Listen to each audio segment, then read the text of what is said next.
से पवन सिंह की मुलाकात हुई और मुलाकात के बाद पवन सिंह ने कहा कि हमने अपनी बात को जेपी नड्डा के सामने रख दिया है।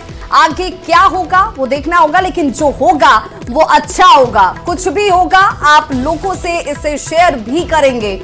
अभी थोड़ा धैर्य रखिए।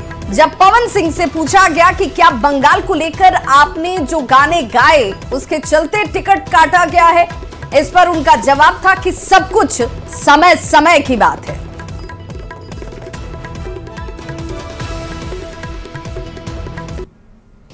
अध्यक्ष जी से हमारी बात हो गई, हमने अपनी बात रख दी है। आगे जो भी होगा अच्छा होगा। अब ये समय बताएगा। थोड़ा चुनाव लड़ेंगे, कुछ भी होगा हम आप लोगों से शेयर जरूर करेंगे। अभी थोड़ा होल्ड रखिए। क्या कारण रहा कि आपको वहाँ से हटना पड़ा? क्या बंगाल को लेकर गाने गए थे, उसका कारण रहा आपको हटना पड़ा? ठीक है भैया, चलिए सब समय समय की बात है, सब समय समय की बात है। और वोट के बदले नोट मामला में सुप्रीम कोर्ट ने 1998 के फैसले को पलट दिया है। चीफ जस्टिस ने कहा कि हम पुराने फैसले से सहमत नहीं हैं। उन्होंने सांसदों को कानूनी संरक्षण देने से इनकार कर दिया। सुप्रीम कोर्ट ने कहा कि रिश्वतखोरी किसी भी संसदीय विशेषाधिकार द्वारा संरक्षित नहीं है, क्योंकि इस तरह का भ्रष्टाचार और रिश्वतखोरी भारतीय संसदीय लोकतंत्र की कार्यप्रणाली को नष्ट कर देती है। चीफ जस्टिस ने कहा कि एमपी एमएलए को छूट नहीं दी जा सकती है। तो सुप्रीम कोर्ट की 7 जजों के बेंच ने यह फैसला सुनाया। सुप्रीम कोर्ट ने कहा कि सांसदों और विधायकों पर वोट देने के लिए रिश्वत लेने का मुकदमा चलाया जा सकता है। बता दें कि 1998 में झारखंड मुक्ति मोर्चा रिश्वत कांड में 5 जजों की संविधान पीठ ने फैसला सुनाया था कि ऐसे मामलों में सजा नहीं दी जा सकती। वहीं सोशल मीडिया प्लेटफॉर्म एक्स पर पीएम ने सुप्रीम कोर्ट के फैसले का स्वागत किया और कहा कि सुप्रीम कोर्ट के फैसले से जनता का सिस्टम में भरोसा बढ़ेगा। सुप्रीम कोर्ट का फैसला स्वच्छ राजनीति सुनिश्चित करेगा। या पैसा लेके वोट करता है राज्यसभा के चुनाव में, तो उसको कोई इम्यूनिटी प्राप्त नहीं होगी, कोई उसको अलग से प्रोटोकॉल नहीं मिलेगा, उसके खिलाफ भ्रष्टाचार का मुकदमा चलेगा। माननीय सुप्रीम कोर्ट ने कहा है कि ये पैसा लेके वोट करना और पैसा लेके सवाल पूछना, ये पार्लियामेंट्री डेमोक्रेसी के लिए जहर के समान है, ये पार्लियामेंट्री डेमोक्रेसी के लिए कैंसर है, इसलिए इसको रोकना बहुत ज़रूरी है। और आज स्पष्ट कर दिया है, अब किसी भी विधायक को या किसी भी सांसद को पैसा लेके पार्लियामेंट में कुछ भी करने पे कोई इम्यूनिटी नहीं होगी। उसको नॉर्मल जैसे एक क्रिमिनल के खिलाफ केस चलता है, एक भ्रष्टाचारी के खिलाफ केस चलता है, वो भ्रष्टाचारी के खिलाफ केस चलेगा। और देहरादून से बड़ी खबर है, यहां पाखरू टाइगर सफारी घोटाले के मामले में हरक सिंह रावत की पत्नी दीप्ति रावत ईडी ऑफिस पहुंची, जहां उनसे घोटाले को लेकर पूछताछ हो रही है। इससे पहले भी ईडी ने दीप्ति को समन भेजा था। पाखरू टाइगर सफारी घोटाले के मामले में ईडी हरक सिंह रावत के ठिकानों पर रेड तक कर चुकी है, जहां से कई जरूरी दस्तावेज ईडी के हाथ लगे थे। तो वहीं बीजेपी से गठबंधन के बाद आरएलडी में प्रत्याशियों पर मंथन का दौर अब तेज हो गया है। ऐसी चर्चा है कि बागपत से जयंत की पत्नी चारू चौधरी प्रत्याशी हो सकती हैं। गठबंधन में आरएलडी को बिजनौर और बागपत की सीट मिली है और अभी तक आरएलडी अध्यक्ष जयंत ने खुद बागपत सीट से चुनावी मैदान में उतरने की चर्चा जो है की थी। बताया जा रहा है कि बागपत से जयंत को चुनाव लड़ने के लिए कार्यकर्ताओं पदाधिकारियों ने कई बार आग्रह किया, लेकिन जयंत तो राज्यसभा सदस्य बने रहना चाहते हैं और पत्नी को चुनावी मैदान में उतार सकते हैं।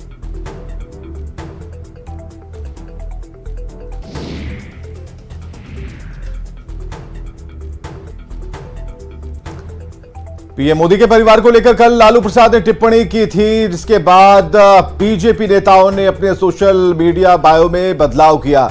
अमित शाह, जेपी नड्डा ने अपने नाम के आगे मोदी का परिवार लिखा।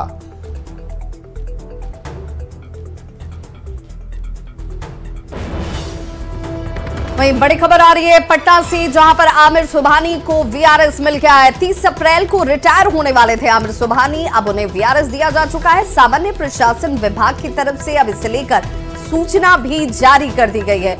ब्रजेश मेहरोत्रा को मुख्य सचिव बनाया गया है। और रांची से बड़ी खबर है, डोरंडा के हिनू इलाके में बड़ा हादसा हुआ है। निर्माणाधीन मकान की दीवार गिर गई है और दीवार गिरने से 2 बच्चों की मौत है। हो गई और एक बच्ची और एक बच्चे की मौत हुई है। और ये बताया जा रहा है कि ये बच्चे वहां पर काम कर रहे मजदूरों के थे। हादसे में एक और बच्ची भी घायल हुई है। पुलिस की टीम मौके पर पहुंची है और बताया जा रहा है कि गोदाम वहां पर बनाया जा रहा था जहां यह हादसा हुआ है। और हादसे के बाद स्थानीय लोगों में काफी आक्रोश है। उनका कहना है कि गोदाम का निर्माण कराया जा रहा है, लेकिन निर्माण कार्य के दौरान जो सेफ्टी मानक है उनका ख्याल नहीं रखा गया, उसका पालन नहीं किया जा रहा। मृतक बच्चों के परिजनों को मुआवजा मिलना चाहिए। काम कर रहे थे हम, वो जगह काम कर रहे थे तो ये छुआ मन ऊपर खेल रहे थे, यहाँ ऊपर साइड में खेल रहे थे। अब दीवार उस जगह से गिरने वाली थी, पता नहीं गिरने वाली थी कि नहीं गिरने वाली थी, कौन देख रहा वहाँ। वो जगह बच्चा खेल रहे और अचानक में गिरी उस दीवार, अचानक में गिरी तो बच्चों को ढूंढते निकाल पाए। दुर्घटना जो हो गया है तो इसका जो ठेकेदार ना मुंशी है ना कोई बिल्डर है, इसका भरपाई कौन करेगा? आप उसको बुलाया तो उनको बुलाया जाए, उनके बाद में जो भरपाई देता है वो हम लोग के सामने बोल के पब्लिक के सामने दिखाए। जैसे कि बाउंड्री किया हुआ है, बाउंड्री के अंदर से फिर गड्ढा कोड़वा रहे हैं तो बाउंड्री गिरेगा ही ना। आज इनका बच्चा पे गिरा है, कल हो सकता है और बच्चा पे गिरेगा। और यहाँ पे बिल्डर मुंशी ना ठेकेदार, यहाँ पे किसी का कोई सुरक्षा नहीं। और बड़ी खबर रांची से, जहां कल्पना सोरेन की पॉलिटिकल पारी जो है वो शुरू हो चुकी है। एक्टिव पॉलिटिक्स की शुरुआत जो है वो कल्पना सोरेन की तरफ से किया जाएगा और पॉलिटिकल करियर की शुरुआत के तौर पर राजनीति के मैदान में कल्पना सोरेन भी आपको पहली बार नजर आएंगी। पहली बार सार्वजनिक रैली में कल्पना सोरेन आपको दिखेंगी। जेएमएम की रैली में कल्पना सोरेन की मौजूदगी होगी। कल्पना सोरेन जमीन घोटाला मामले में आरोपों से घिरे जेल में बंद हेमंत सोरेन की पत्नी है। पूर्व सीएम हेमंत की पत्नी कल्पना सोरेन ने सोशल मीडिया प्लेटफॉर्म एक्स पर पोस्ट कर सक्रिय राजनीति में आने का ऐलान कर दिया। और आज गिरिडीह के झंडा मैदान में जेएमएम का 51वां स्थापना दिवस समारोह मनाया जाएगा। और जेएमएम के लिए इस बार का जो आयोजन है कई मायनों में अलग है। इस आयोजन में हेमंत सोरेन की पत्नी कल्पना सोरेन अपने राजनीतिक जीवन की शुरुआत करने वाली हैं। 3 मार्च को कल्पना सोरेन ने अपने जन्मदिन पर जेल में पति से मुलाकात की थी। उसके बाद दिशोम गुरु शिबू सोरेन और रूपी सोरेन से उन्होंने आशीर्वाद लेकर पॉलिटिकल पारी की शुरुआत वो आज से करने जा रही हैं। और कल्पना सोरेन की राजनीतिक पारी शुरू करने पर बीजेपी के प्रवक्ता है प्रदूष शादी, उन्होंने तंज कसा। उन्होंने कहा कि हमारी शुभकामनाएं हैं, कल्पना सोरेन राजनीति में आ रही हैं, लेकिन कल्पना सोरेन को हेमंत सोरेन के कार्यकाल से समझकर राजनीति करनी चाहिए, क्योंकि जेएमएम का भ्रष्टाचार से चोली और दामन का रिश्ता है। कल्पना सोरेन जी अपने राजनीतिक पारी की शुरुआत करेंगे तो हम व्यक्तिगत रूप से उनको सिर्फ शुभकामनाएं दे सकते हैं और उनसे आग्रह कर सकते हैं कि भाई आपके पति मुख्यमंत्री हेमंत सोरेन के कार्यकाल में जो 70,000 करोड़ का घपला घोटाला हुआ, जिसके कारण आज वो जेल के सलाखों के पीछे हैं, उनसे सबक लेकर वो एक नई शुरुआत करेंगी। और झारखंड मुक्ति मोर्चा का भ्रष्टाचार के साथ चोली दामन का रिश्ता रहा है। वो सांसद रिश्वत खान से हम उसकी बात शुरू करें या पिछले 4 वर्षों के कार्यकाल को देखें तो झारखंड मुक्ति मोर्चा और भ्रष्टाचार पर्यायवाची शब्द बन गए हैं। तो हमारा कल्पना सोरेन जी से यही निवेदन होगा कि अपने राजनीतिक पारी। तो कल्पना की राजनीतिक एंट्री पर झारखंड मुक्ति मोर्चा के प्रदेश प्रवक्ता मनोज पांडे ने कहा कि भाजपा ने षड्यंत्र के तहत हेमंत सोरेन को न्यायिक हिरासत में भेजा है और इसी वजह से कल्पना सोरेन सार्वजनिक जीवन में अब आ रही हैं। देखिए, ये निर्णय कल्पना सोरेन जी ने लिया है वो झारखंडी जन आकांक्षाओं के अनुरूप लिया है। हमारे पार्टी के तमाम कार्यकर्ता नेता ये चाहते थे कि वो हेमंत जी की आवाज बनकर तमाम झारखंडियों के बीच आए और जो दमनात्मक कार्रवाई हुई है केंद्र सरकार के निर्देश पर और जो गलत मामले में फंसाया गया, एक षड्यंत्र के तहत फंसाया गया एक लोकप्रिय युवा नेता को, हमारे झारखंडी नायक को जिस तरह से उनके खिलाफ षड्यंत्र हुआ, उस षड्यंत्र को बेनकाब करने के लिए और जनता के बीच जाकर तमाम उन बातों को रखना, मुझे लगता है इससे ये निर्णय जो कल्पना सोरेन जी ने लिया है उससे पार्टी मजबूत होगी। हमारा झारखंड आने वाले दिनों में और मजबूत बनेगा।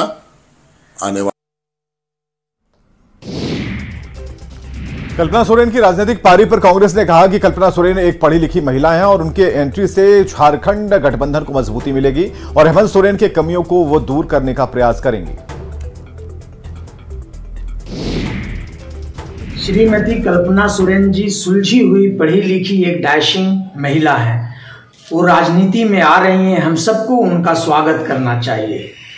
निश्चित तौर पे उनके राजनीति में आने से गठबंधन की राजनीति को और मजबूती मिलेगी और जो श्री हेमंत सोरेन जी की कमियां हम सबको खल रही हैं, उस कमियों को वो दूर करेंगी, पूरी करेंगी।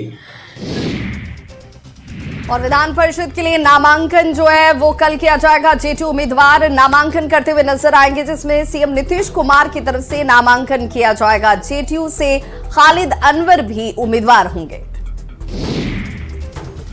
पिछली सरकार के कार्यकाल के दौरान बिहार में लाखों युवाओं के हाथों में नौकरी दी गई। इसे लेकर आरजेडी और जेडीयू के बीच क्रेडिट लेने की होड़ लगी है।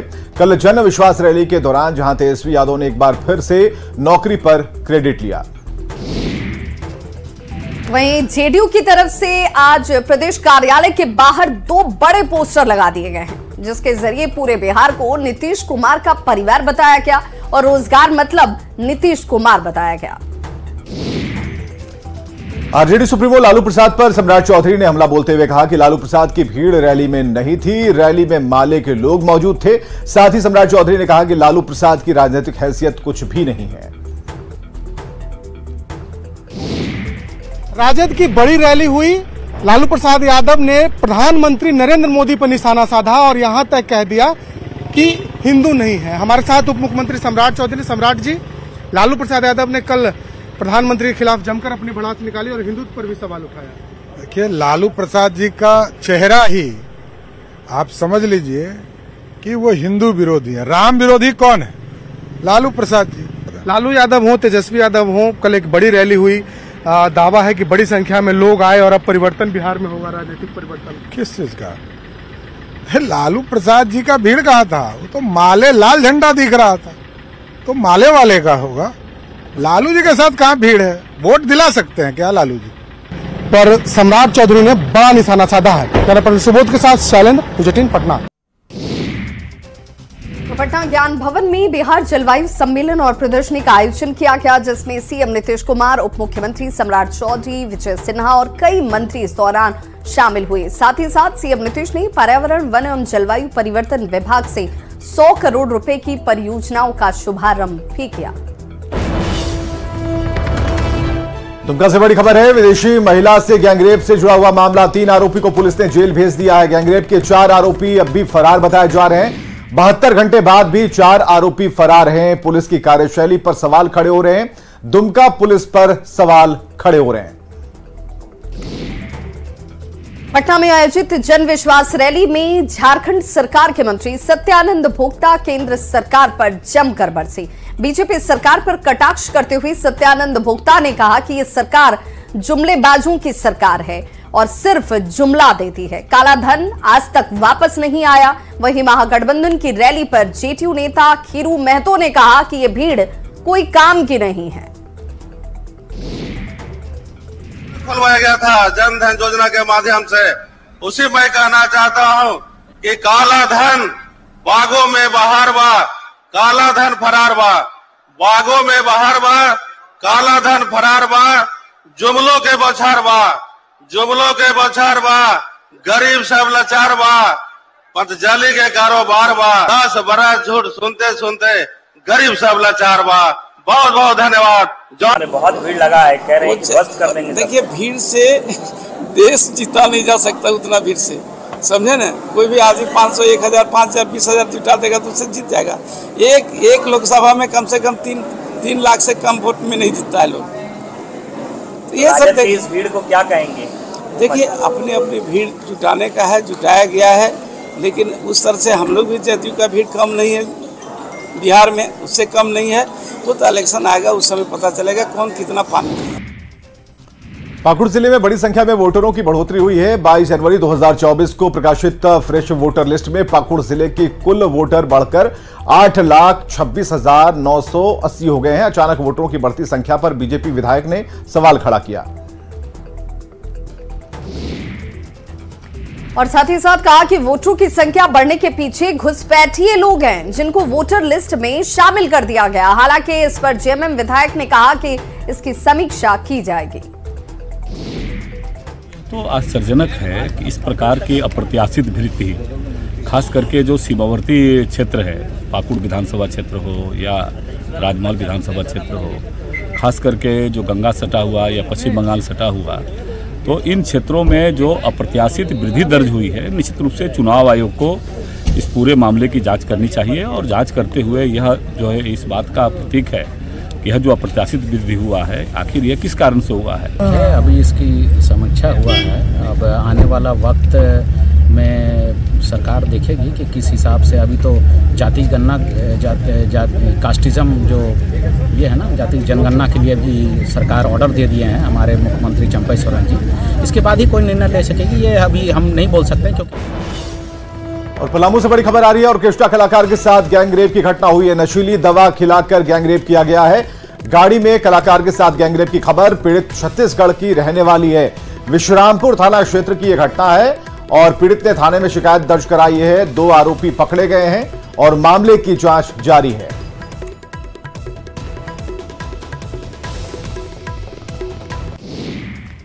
बेगूसराय में बीजेपी का झंडा जलाए जाने पर बीजेपी के राष्ट्रीय प्रवक्ता सैयद शाहनवाज हुसैन ने कहा कि ये लोग जान गए हैं कि ये लोग जीरो पर आउट होने वाले हैं और इसीलिए इस तरह का कदम उठाया जा रहा है। लेकिन लोगों के दिलों में मोदी है, उसे कैसे ये मिटाएंगे। साथ ही साथ उन्होंने आगे कहा कि महागठबंधन की रैली हुई है, उससे जनता पर कोई असर नहीं पड़ने वाला।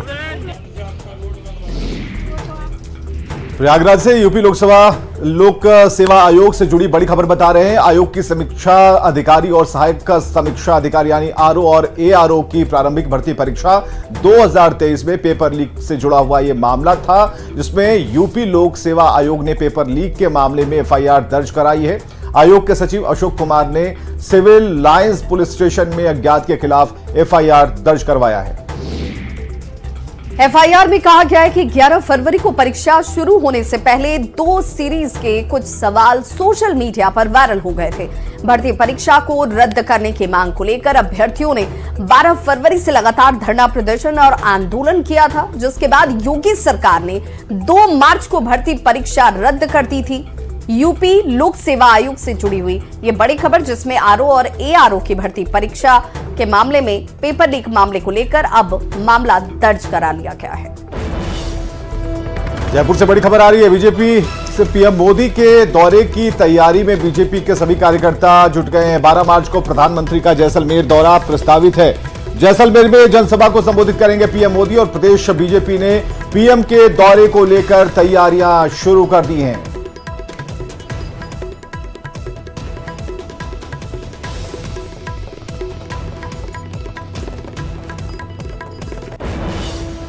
तो इस बुलेटिन में बस इतना ही, लेकिन न्यूज़ 18 बिहार झारखंड पर खबरों का सिलसिला लगातार जारी है।